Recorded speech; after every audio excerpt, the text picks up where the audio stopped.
Cooksy Mob, what's happening? Hey, you ready for Cliff Notes? Cliff Notes, so this week it's Denver. They're going to the Mile High City, and yes, it matters for the 250s.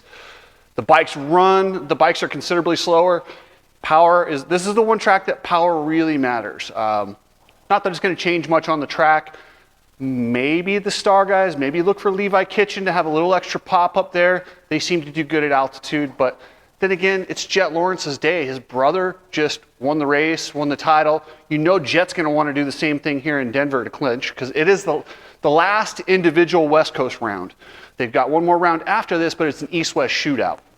And then on Friday in Denver, they're doing the Pulp MX Privateer Challenge. Now this is an awesome event. Before you make Steve Mathis out to be a saint, just know he doesn't give any of his own money. All the money given, this $100,000 that goes to these riders, is donated by you, the fans, in a raffle. Yes, he puts it together and he does an amazing job, and I will give him credit for that. If he didn't he's always got to put his shitty stamp on it. Like not letting Stank Dog race. Like, really? Come on, man. Drop the personal beefs and just let people race. Like, listen, if I had this race and Steve was a privateer, you guys know how I feel about Steve. I'd still let him ride. I would. Would I be happy about it? No, but I just don't think that you do this stuff like that. I think that stuff's kind of petty, and he's taking an amazing thing, and I would have nothing negative to say about him if he hadn't done that one same thing to Stank Dog, and like, that's just shitty. Like, come on, man. Like, that's mean girl stuff. No matter what Stank said about you, you take the higher road. You just say, you know what? Hey, Stank, I appreciate it. Here's my race. Go do what you do. And you actually make Stank look bad if you let him race your race saying things bad about him. Trust me, Stank don't care.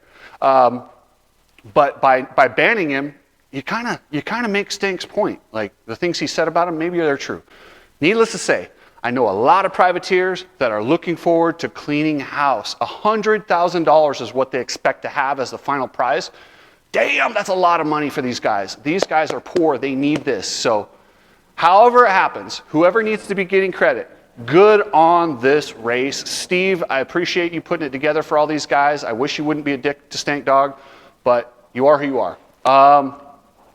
The race is on Friday. I don't know exactly what time. It'll be live streamed on, I'm told, the Verb YouTube channel and the Pulp MX YouTube channel. So check it on either of those. Saturday, the race starts at 6 o'clock Pacific time, 7 o'clock Mountain Standard. Race day live, I believe, starts at 12:30 Pacific time, 11:30 Mountain Standard time, or 1:30. I have to get those. I don't know. I'm just going with Pacific. 6 Pacific, 12:30 Pacific. That's all. I'll go with that. Wow, I got through Cliff Notes and I forgot to even do sponsors, so I'm just dubbing this in later. This is Strapped MX, guys, my new sponsor. They do goggles. Check these out. Come on. Do I need to say any more? That's awesome. They got We the People, Patriots. Look at this. Kindness over trophies. That's for the kids. It's about learning. Chris that runs this, he's real big about sportsmanship and using motorcycles to learn life skills and tools and become better people. That's why he created this goggle brand. They're on board with the Cooksy Mob, and they're going to come out with sunglasses. Oh, I don't have mommy, but yeah, we don't know pricing or anything yet on those, but dude, they're so cool. He sent some to me. They're awesome, and yeah. Then EBC, guys, you guys know EBC brakes. EBC's awesome. Clutches, brake pads, rotors, you name it, they're awesome. Check out ebc.com, ebcbrakes.com. Complete Racing Solutions, you guys know Coach Rob. Coach Rob will run your blood panel. He'll get a program specific to you. He won't overtrain you, he won't undertrain you. He will train you to your optimum. And then Epic Garage Designs. Guys, check out the studio. How badass is this thing? And then also, if you need a house in Las Vegas or Henderson, hit up Leanne Nestor. If you want to buy, rent, or sell, hit up Leanne. All right, guys, let's get into this. You need people like me so you can point your fucking fingers and say, that's the bad guy. We're looking at Eli Tomac coming into what is his home state. It's funny because Salt Lake City is actually probably closer to where he lives, but it's not in the home state. They love Eli Tomac in both Denver and Salt Lake City. Last year, He clinched. And look for something big this year. He's got an 18-point lead. If he leaves there with a 26-point lead or more, championship's over. He wins. So then essentially we'll have all three champions heading into Salt Lake City, which that's kind of a bummer, but it is what it is. Chase Sexton, 18 points down. He just needs to win and hope Eli gets a flat tire. That's about the only way he gets back into this thing. Cooper Webb has a concussion.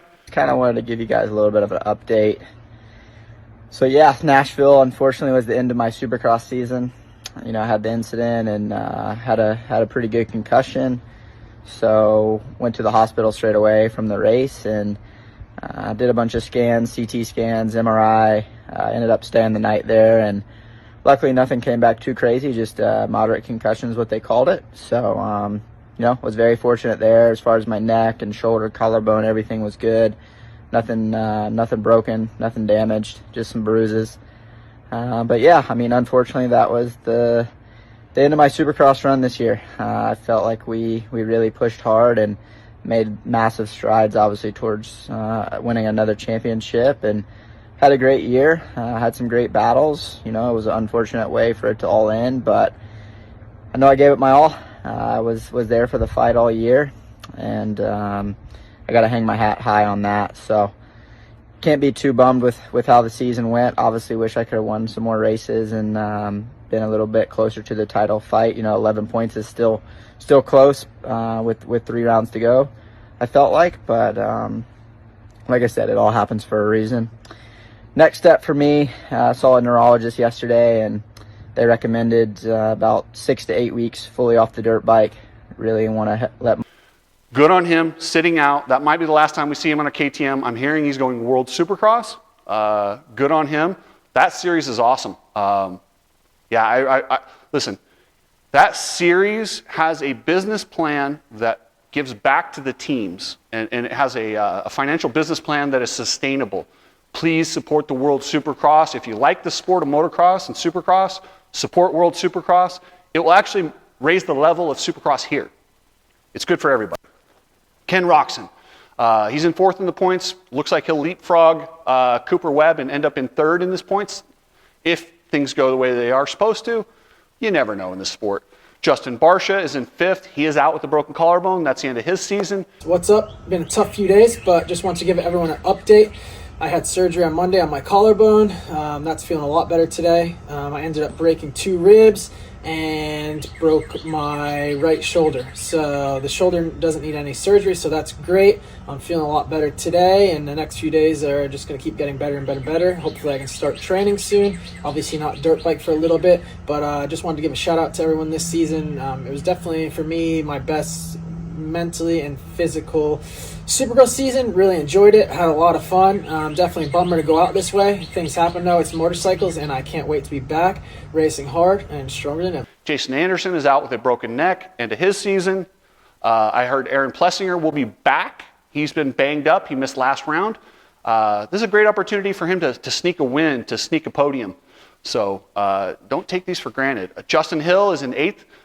Justin got 5th. Justin is legit, man. This guy is so talented. I think people forgot because he took a couple years off, was a sheriff, and now he's got a family. He's racing with a purpose. Justin Hill is a badass, and look for him. I wouldn't be shocked if he gets a podium at one of these last 2 rounds. He's that talented, that good. A happy and dedicated Justin Hill is a fast one. And then he's going to go to World Supercross, and I think he's going to be an instant contender for that championship. Adam Cincerillo.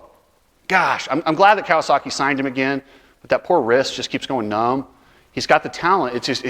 I can't even imagine how frustrating it is for him. I'm getting frustrated just talking about it. And then in 10th, we got Dean Wilson.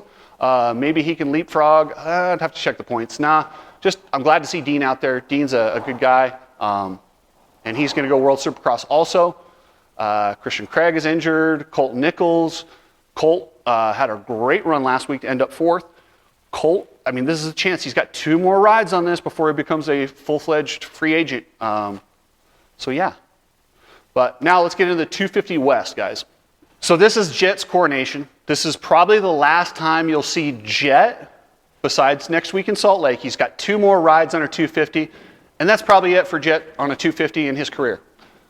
Enjoy it. They're gonna just plug him ad nauseum. They're gonna just Jet Lawrence this, Jet Lawrence that. They're gonna have the Jet Hunter comparisons. It is what it is, guys. Just enjoy it, because he's going to the 450s outdoors, and I think he's going to be instant contender. Is he going to win the outdoor title? Maybe. He might. RJ Hampshire, he's going there to win races. Nobody told him this series is over. He's going to win, and that's what he's going there for. Will he? I don't know. Enzo Lopes, looking for that elusive podium. He's been right there. He's been super fast, and I'd like to see him get on the podium. Levi Kitchen, he's got one win. He'd like another one. And the Yamaha bikes at altitude, we shall see. Max Voland, he's been getting consistently better. He was 4th or 5th in the mud, so good on Max. Sometimes you can build off of that and carry that momentum. Maybe he can get a podium. Cameron McAdoo is out. Mitchell Oldenburg, I heard, is out. I'd have to double check that one, though. Pierce Brown, out. It's really thin this time of year. But what's good about this time of year is when it does thin out, that's a new name we're going to see in a main event probably. That's a new position for one of these guys in that LCQ that's getting 5th, 6th, 7th that can get into the main event. Yeah. So we shall see. Cole Thompson, Derek Kelly, Robbie Wageman. We're going to look. These guys is a great opportunity for them, not to look at this as the end of the year and mail it in, but as an opportunity to really get up there. And in 10 years, when people look at this, they're going to say, dude, you got 3rd at a Supercross. You got 5th at a Supercross. They're not going to say you got 5th at a Supercross when everyone was out. They're just going to say you got 5th at a Supercross. So it's very important for these guys to take advantage of this thinned out field. It matters for the history books. It matters for your resumes. It matters when you're talking with sponsors later on. It's pretty important. So hope they don't slouch. And all right, guys, 2 more rounds of Supercross, and then we are off. So check us out on the Shit Show tomorrow with Coach and Johnny.